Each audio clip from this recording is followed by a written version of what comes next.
ಸುಳ್ಳು ಕೇಸ್ ಏನಾದರೂ ಕೊಟ್ಟು SIT ದಾರಿ ತಪ್ಪಿಸ್ಬಿಟ್ರ ಸುಜಾತಾ ಭಟ್ ಅವರು. ಇವತ್ತೇ ಸುಜಾತಾ ಭಟ್ ಅವರನ್ನು ಅರೆಸ್ಟ್ ಮಾಡುತ್ತಾ SIT.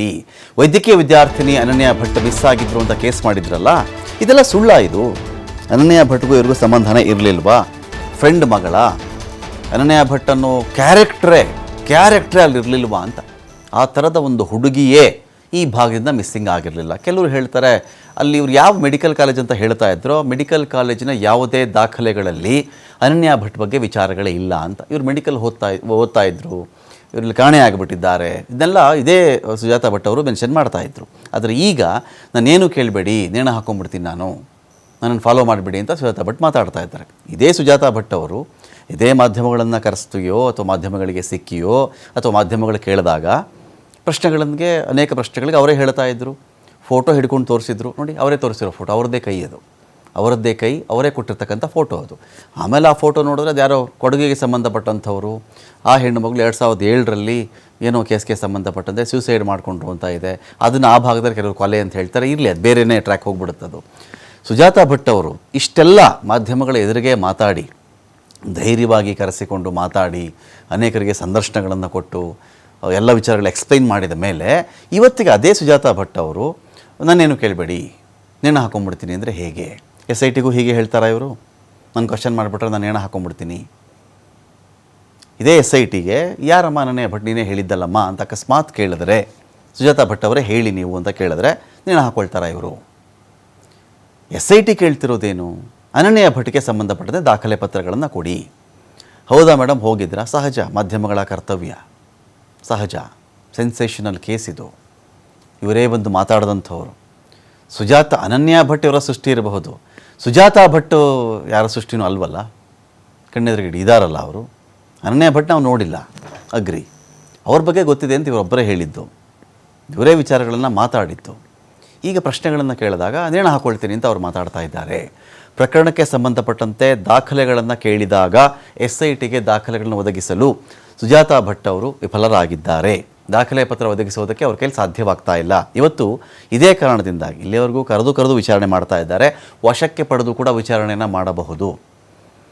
ಇಲ್ಲಿ ಸುಜಾತಾ ಭಟ್ ಅವರು ಈ ವಿಚಾರಕ್ಕೆ ಸಂಬಂಧಪಟ್ಟಂತೆ ಎಷ್ಟು ಸೀರಿಯಸ್ ಆಗಿದ್ದಾರೋ ಬಿಟ್ಟಿದ್ದಾರೋ ಬೇರೆ ವಿಚಾರ. SIT ಸೀರಿಯಸ್ ಆಗೇ ಇರಬೇಕಲ್ಲ. ಸ್ಪೆಷಲ್ ಇನ್ವೆಸ್ಟಿಗೇಷನ್ ಟೀಮ್ ಅಂತ ಮಾಡಿದಾಗ ಯಾರು ಬೇಕಾದರೂ ಬಂದು ದೂರು ಕೊಡಿ ಅಂತ SIT ಹೇಳಿತ್ತು. ಯಾರು ರಾಜ್ಯದ ಯಾವುದೇ ಮೂಲೆಯಿಂದ ಯಾವುದೇ ಪೊಲೀಸ್ ಠಾಣೆಗಳಿಗೆ ಸಂಬಂಧಪಟ್ಟಂತೆ ಬಂದು ಕಂಪ್ಲೇಂಟ್ ಮಾಡಬಹುದು ಅಂತ ಹೇಳಿದರು. ಯಾವುದೇ ವ್ಯಕ್ತಿ ಕಂಪ್ಲೇಂಟ್ ಮಾಡಲಿಕ್ಕೆ ಬಂದಾಗ SIT ಆಚೆ ಕಳಿಸಿಲ್ಲ ಅವರನ್ನು, ಅದು ಅವರ ಡ್ಯೂಟಿ. ಪ್ರತಿಯೊಬ್ಬ ದೂರುದಾರನನ್ನು ಕೂಡ SIT ಗೌರವದಿಂದಾನೇ ಕಂಡಿದೆ, ಇನ್ಕ್ಲೂಡಿಂಗ್ ಚಿನ್ನಯ್ಯ ಬಂದಾಗಲೂ ಆಚೆ ಕಳಿಸ್ತಿಲ್ಲ. ಸಾಕ್ಷಿ ಸಂರಕ್ಷಣಾ ಕಾಯ್ದೆ ಅಡಿಯಲ್ಲಿ ಚಿನ್ನಯ್ಯನಿಗೆ ಸ್ಪೆಷಲ್ ಟ್ರೀಟ್ಮೆಂಟ್ ಇತ್ತು, ವಶಕ್ಕೆ ತಗೊಂಡಿರಲಿಲ್ಲ. ಚಿನ್ನಯ್ಯ ಹೇಳಿದ ಕಡೆಲ್ಲ ಗುಂಡಿ ತೋಡಿದ್ದಾಯಿತು, ಆ ನಂತರ ಗುಂಡಿಲೇನೂ ಸಿಗಲಿಲ್ಲ. ಈಗ ಚಿನ್ನಯ್ಯ ಕೂಡ ವಿಚಾರಣೆ ಫೇಸ್ ಮಾಡ್ತಿರೋದು. ಸುಜಾತಾ ಭಟ್ ಬಂದರೂ ಕೇಳಿದ್ದಾರೆ, ಜಯಂತ್ ಬಂದು ಹೇಳಿದಾಗಲೂ ಕೂಡ ಕತೆ ಕೇಳಿದ್ದಾರೆ, ಇನ್ನೆರಡು ನಾವು ನೋಡಿದ್ವಿ ಎಂದಾಗಲೂ ಕತೆ ಕೇಳಿದ್ದಾರೆ. ಸುಜಾತಾ ಭಟ್ ಈ ಕೇಸ್ಗೆ ಸಂಬಂಧಪಟ್ಟಂತೆ ಸೀರಿಯಸ್ ಆಗಿದ್ದರಲ್ವ ನಮಗೆ ಗೊತ್ತಿಲ್ಲ. SIT ಸೀರಿಯಸ್ ಆಗಿದೆಯಲ್ಲ, ಸುಜಾತಾ ಭಟ್ ಅವರ ಕರ್ತವ್ಯ ಇವಾಗ ಅದು. ಅವ್ರ ಪ್ರಶ್ನೆಗಳಿಗೆ ಉತ್ತರ ಕೊಡಲೇಬೇಕು. ಇವ್ರು ಹೇಳಿದ್ದಲ್ಲ, ಅವ್ರು ಹೇಳಿದ್ರಲ್ಲ, ಎನ್ಕ್ವೈರಿಯ ಭಾಗ ಅದು. ಅದಕ್ಕಾಗಲ್ಲ ಅಂತ ಹೇಳಿದಾಗ ಅದು ಬೇರೆನೇ ಅರ್ಥ ಬರುತ್ತೆ ಅಂತ. ಚಿನ್ನಯ್ಯನ ಮಾದರಿಯಲ್ಲಿಯೇ ಸುಜಾತಾ ಭಟ್ಗೂ ಸಂಕಷ್ಟ ಎದುರಾಗಿದೆ. ಯಾವ ಕ್ಷಣದಲ್ಲಿ ಬೇಕಾದರೂ ಇವ್ರನ್ನ ಅರೆಸ್ಟ್ ಮಾಡಬಹುದು. ಅನನ್ಯ ಭಟ್ ನಾಪತ್ತೆ ಆರೋಪಕ್ಕೆ ಸುಜಾತಾ ಯಾವ ದಾಖಲೆಯನ್ನು ಇಲ್ಲಿವರೆಗೆ ಕೊಟ್ಟಿಲ್ಲ ಅಂತ ಇದೆ. ಇದೀಗ ಆದಿತ್ಯ ಸುಜಾತಾ ಭಟ್ ಅವ್ರಿಗೆ ಬಹಳ ಸಿಟ್ಟು ಬರ್ತಾ ಇದೆ. ದಾಖಲೆಗಳು ಕೇಳಿದ್ರೆ ದಾಖಲೆಗಳನ್ನು ಕೊಡ್ತಾ ಇಲ್ಲ. ಅನನ್ಯ ಭಟ್ ಅನ್ನುವ ಹೆಣ್ಣು ಮಗಳೇ ಆ ಭಾಗದಲ್ಲಿ ಅಸ್ತಿತ್ವದಲ್ಲಿ ಇರಲಿಲ್ಲ, ಮೆಡಿಕಲ್ ಕಾಲೇಜಿಗೆ ಹೋಗಿದ್ದೇ ಸುಳ್ಳು ಅಂತಾರೆ. ಸುಜಾತಾ ಭಟ್ಗೆ ಅನನ್ಯ ಭಟ್ ಎನ್ನುವ ಮಗಳೇ ಇರಲಿಲ್ಲ ಅಂತ ವಿಚಾರಗಳಿದೆ. ಫ್ರೆಂಡ್ ಮಗಳು ಅಂತ ಹೇಳಿದ್ರು, ಫ್ರೆಂಡ್ ಮಗಳು ಅನ್ನೋದಕ್ಕೂ ದಾಖಲೆ ಇಲ್ಲ ಅಂತ ಹೇಳ್ತಾರೆ. ಕೊಟ್ಟು ಫೋಟೋ ನೋಡಿದ್ರೆ ಯಾವುದೋ ಮಡಿಕೇರಿ ಭಾಗದ ಹೆಣ್ಣುಮಗಳದ್ದು. ಸೊ ಹಾಗಿದ್ದಾಗ ಇದೇ ಸುಜಾತಾ ಭಟ್ ಎಲ್ಲ ಮೀಡಿಯಾದವ್ರನ್ನ ಕರೆದು ಅವತ್ತಿಗೆ ಮಾತಾಡ್ತಾ ಇದ್ದವರು, ಅದೇ ಮೀಡಿಯಾದವರು ಇವತ್ತಿಗೆ ಬಂದರೆ ನೇಣು ಹಾಕ್ಕೊಳ್ತೀನಿ ಅಂತ ಮಾತಾಡ್ತಾ ಇದ್ದಾರಲ್ಲ, ಯಾಕೆ ಅಂತ. ರಮಕಾಂತ್, ಹೌದು, ಇದು ಒಂದು ಅರ್ಥದಲ್ಲಿ ವಿಪರ್ಯಾಸ ಅಂತ ಹೇಳ್ಬೋದು. ಯಾವಾಗ ಈ ಪ್ರಕರಣ ಮುನ್ನೆಲೆಗೆ ಬಂತು ಆ ಸಂದರ್ಭ ಮಾಧ್ಯಮದವರು ಇದಕ್ಕೆ ರೆಸ್ಪಾನ್ಸ್ ಕೊಡ್ತಾ ಇಲ್ಲ, ಮಾಧ್ಯಮದವರು ನ್ಯಾಯದ ಪರ ಮಾತನಾಡ್ತಾ ಇಲ್ಲ ಅನ್ನುವಂಥ ರೀತಿಯಲ್ಲಿ ಇತ್ತು. ಇದೇ ಸುಜಾತಾ ಭಟ್ ಅವರನ್ನ ಮೊದಲು ಅಪ್ರೋಚ್ ಆಗಿ ಅವರು ಎಲ್ಲ ವಿಚಾರಗಳನ್ನ ಇಂಚಿಂಚಾಗಿ ಅವತ್ತು ಹೇಳಿದ್ರು. ಅವರ ಕಥೆಯನ್ನ ಕೇಳಿ ನಿಜಕ್ಕೂ ನಾವು ಕೂಡ ಒಂದು ಅರ್ಥದಲ್ಲಿ ಬೆರಗಾಗಿದ್ವಿ. ಇಡೀ ದೇಶದ ಜನರು ಕೂಡ ಒಂಥರ ತಳ್ಳನಕ್ಕೆ ಒಳಗಾಗಿದ್ರು. ಈ ತರನೂ ಆಗೋದಕ್ಕೆ ಸಾಧ್ಯನಾ? ಇದು ಸೌಜನ್ಯ ಪ್ರಕರಣವನ್ನು ಕೂಡ ಮೀರಿಸುವ ರೀತಿಯ ಪ್ರಕರಣ ಏನೋ ಇರಬಹುದು ಅನ್ನುವಂಥ ರೀತಿಯ ಆತಂಕಗಳು ಕೂಡ ನಿರ್ಮಾಣವಾಗಿತ್ತು. ಆ ಪ್ರಕರಣವನ್ನ ಸರ್ಕಾರ ಬಹಳ ಗಂಭೀರವಾಗಿ ಪರಿಗಣಿಸಿತ್ತು. ಯಾಕಂದ್ರೆ ಸರ್ಕಾರ ಇದನ್ನ SITಗೆ ವಹಿಸುವ ಮುನ್ನವೇ ಇಲ್ಲಿ ಸಾಕಷ್ಟು ಹೈಡ್ರಾಮಾಗಳು ನಡೆದಿತ್ತು. ಅವರ ಹೇಳಿಕೆಗಳು ಗೊಂದಲಗಳನ್ನ ಕ್ರಿಯೇಟ್ ಮಾಡಿತ್ತು. ಇವರು ಹೇಳ್ತಾ ಇರೋದು ಬಹುಪಾಲು ಸುಳ್ಳು ಅನ್ನೋದು ಎಲ್ಲೋ ಒಂದು ಕಡೆ ಅರ್ಥವಾಗಿದ್ರು ಕೂಡ ಸರ್ಕಾರ ತನ್ನ ಕರ್ತವ್ಯವನ್ನ ಬಹಳ ಗಂಭೀರತೆಯಿಂದಲೇ ಮಾಡಿತ್ತು. ಅದನ್ನ SITಗೆ ವಹಿಸಿದ್ರು. SIT ಅಧಿಕಾರಿಗಳು ಇಲ್ಲಿ ನಾನಾ ಹೈಡ್ರಾಮಾಗಳಾಗ್ತಾ ಇದ್ರು ಕೂಡ ಅದು ಯಾವುದಕ್ಕೂ ಕೂಡ ಗಮನ ಕೊಡದೆ ನಾವೇ ಖುದ್ದಾಗಿ ಅವರನ್ನ ವಿಚಾರಣೆ ಮಾಡ್ತೀವಿ, ನಾವೇ ಅವರಿಂದ ಸತ್ಯ ಏನಿದೆ ಅದನ್ನ ಪಡಿತೀವಿ ಅನ್ನುವಂತ ರೀತಿಯಲ್ಲಿ ತನಿಖೆಯನ್ನ ಮುಂದುವರಿಸ್ತಾರೆ. ಅವರಿಗೆ ವಿಚಾರಣೆಗೆ ಹಾಜರಾಗೋದಕ್ಕೆ ಬಹಳ ಗೌರವಯುತವಾಗಿ ಒಂದು ನೋಟಿಸ್ ಅನ್ನ ಕಳಿಸ್ತಾರೆ.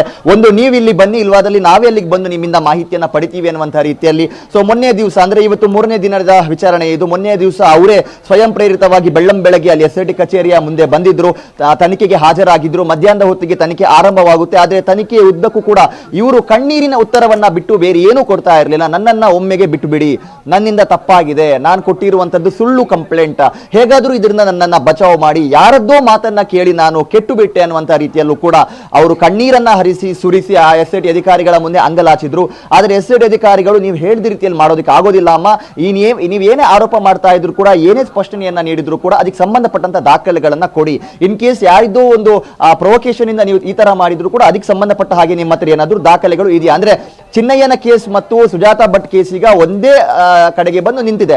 ಪ್ಯಾರಲ್ ಆಗಿ ಇನ್ವೆಸ್ಟಿಗೇಷನ್ ಆಗ್ತಾ ಇದೆ ಬಿಟ್ರೆ ನಾಳಿನ ದಿವಸ ಇದು ಹೋಗಿ ಒಂದೇ ಕಡೆ ಸೇರುವಂತಹ ಒಂದು ಪ್ರಕರಣ. ಯಾಕಂದ್ರೆ ಚಿನ್ನಯ್ಯ ಯಾರನ್ನೆಲ್ಲ ಸೂತ್ರಧಾರಿಗಳು ಅಂತ ಮೆನ್ಷನ್ ಮಾಡಿದವನು, ಅದೇ ಮಾದರಿಯಲ್ಲಿ ಸುಜಾತಾ ಭಟ್ ಕೂಡ ಒಂದಿಷ್ಟು ಜನರ ಹೆಸರನ್ನ ಇವರೇ ನನ್ನ ಸೂತ್ರಧಾರಿಗಳು, ಇವರು ಹೇಳಿದ ಕಾರಣಕ್ಕೋಸ್ಕರ, ಇವರು ನ್ಯಾಯ ಕೊಡಿಸ್ತೀವಿ ನಿಮ್ಗೆ ಅಂತ ಹೇಳಿದ ಕಾರಣಕ್ಕೋಸ್ಕರ ನಾನು ಬಂದೇ ಬಿಟ್ರೆ ನನಗೆ ಅನನ್ಯ ಭಟ್ ಅನ್ನುವಂತಹ ಮಗಳೇ ಇಲ್ಲ, ಅದಕ್ಕೆ ಸಂಬಂಧಪಟ್ಟಂತಹ ದಾಖಲೆಗಳು ಇಲ್ಲ, ನನ್ನ ವೈಯಕ್ತಿಕ ದ್ವೇಷ ಆಯಿತು, ನನಗಾದಂತಹ ನೋವು ನಿಂದನೆಗಳಿಗೆ ಪ್ರತಿಕಾರವನ್ನ ತೆಗೆದುಕೊಳ್ಬೇಕು ಅನ್ನುವಂಥ ಕಾರಣಕ್ಕೋಸ್ಕರ ನಾನು ಮುಂದೆ ಬಂದಿದ್ದು ಅನ್ನುವಂಥದ್ದನ್ನ ನಿನ್ನೆ ಸಂಜೆವರೆಗೂ ಕೂಡ ಅವರು ಅದೇ ರೀತಿಯಲ್ಲಿ ಹೇಳಿದ್ರು. ಆ ಬಳಿಕ ಮಾಧ್ಯಮಗಳು ಕೇಳಿದಂತ ಆದಿತ್ಯ, ಈಗ